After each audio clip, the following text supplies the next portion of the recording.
आ गया खबर छत्तीसगढ़ से। छत्तीसगढ़ के दंतेवाड़ा में नक्सलियों की कायराना साजिश सामने आई है। करे गुट्टा की पहाड़ियों पर आईईडी ब्लास्ट हुआ है। आईईडी ब्लास्ट में डीआरजी के 2 जवान घायल हुए हैं। डीआरजी ने इलाके में चौकसी बढ़ा दी है। नक्सलियों के खिलाफ सर्च ऑपरेशन लगातार जारी है। तो आपको बता दें कि जो सर्च ऑपरेशन है वो लगातार जारी है और आईईडी ब्लास्ट में डीआरजी के 2 जवान घायल हुए हैं। नक्सलियों को खत्म करने की कोशिश और कवायद लगातार की जा रही है। आप समझिए ये बहुत बड़ा मुद्दा रहा है, खास करके 31 मार्च 2026 ये तारीख तय की गई है जब नक्सलवाद को पूरी तरह से खत्म किया जाए। और उससे पहले कई आतंकवादियों को, इनामी नक्सलियों को खत्म किया गया है। कई नक्सली ऐसे हैं जिनको पकड़ा गया है, कई ने आत्मसमर्पण किया है, लेकिन कुछ नक्सली ऐसे हैं जिनको देखा गया है और लगातार वो हरकत भी कर रहे हैं। और कहीं ना कहीं अब जो चौकसी है वो बढ़ा दी गई है। यहाँ पर नक्सलियों के खिलाफ सर्च ऑपरेशन लगातार तेज किया गया है। छत्तीसगढ़ के दंतेवाड़ा में नक्सलियों की कायराना साजिश सामने आई है। करे गुट्टा की पहाड़ियों पर आईईडी ब्लास्ट हुआ है। आईईडी ब्लास्ट में डीआरजी के 2 जवान घायल हुए हैं और डीआरजी के जो जवान हैं उन्होंने इलाके में अब चौकसी भी बढ़ा दी है। तो अब देखना यह है कि ये आखिरकार कौन से लोग थे जिन्होंने इस घटना को अंजाम दिया है और ये नक्सली कौन से ग्रुप के थे, ये भी तमाम चीज़ें होंगी। लेकिन पिछले कुछ समय से अगर आप देखें, ना सिर्फ छत्तीसगढ़ बल्कि कई राज्य जो कि नक्सल से प्रभावित हैं, वहाँ पर नक्सलियों को पकड़ने के लिए अलग अलग योजनाएं बनाई गई। उन योजनाओं में सफलता भी पाई गई है और कई नक्सलियों को खत्म किया गया है। उसमें से कई ऐसे भी थे जिन पर इनाम था।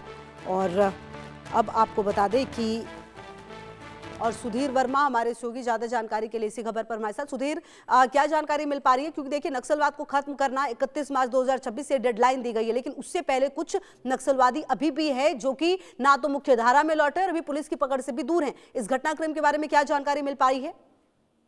बिल्कुल, अगर देखा जाए तो टारगेट दिया गया था केंद्रीय गृह मंत्री अमित शाह द्वारा मार्च 2026 नक्सल छत्तीसगढ़ का। उसी क्रम में कहना कि लगातार सुरक्षा बल जो है उन तमाम क्षेत्रों में पहुंच रहे हैं जहां जो नक्सल से लंबे समय से जूझते होते, परंतु अब इस प्रकार से नक्सली भी जो है वो आईडी कहीं ना कहीं लगा रहे जंगलों में, जिसके शिकार जो है हमारे जो जवान जो है वो होते नजर। और जिस प्रकार से करेकुटा में आज जो है हमारे जवान सर्च ऑपरेशन में पहुंचे थे, जब सर्च ऑपरेशन चल रहा था, इस दौरान जो नक्सलियों ने वहाँ आईडी लगाया था उसकी शिकार कहीं ना कहीं हमारे 2 जवान हुए हैं, गंभीर रूप से घायल हुए। उनके इलाज जो है पासी के प्राथमिक स्वास्थ्य केंद्र में लगातार जारी, उनको जल्द ही जो है राजधानी रायपुर को रेफर कर दिया। परंतु जिस प्रकार से उन तमाम क्षेत्रों में सुरक्षा बल पहुंच रहे हैं जो लंबे समय से नक्सल से परेशान थे, परंतु अब जो है उन तमाम क्षेत्रों को नक्सल से मुक्त करने के लिए लगातार कवायदें जारी और सुरक्षा बल जो है बड़ी सफलताएं भी हासिल की। जो कि दिखा जाए तो इससे पहले भी तमाम क्षेत्रों को नक्सल मुक्त करा दिया। अगर बात करें गरियाबंद जिले की, तो गरियाबंद जिले भी कहीं ना कहीं नक्सल से मुक्त हो चुका है। चाहे बात करें धमतरी की, तो धमतरी भी नक्सल से पूरी तरीके से मुक्त हो चुका है। तमाम जो नक्सली एक एक करके सरेंडर करता नजर है, परंतु जो छुपे हुए नक्सली है वो इस प्रकार की आईडी लगाकर लगातार जो सुरक्षा बल है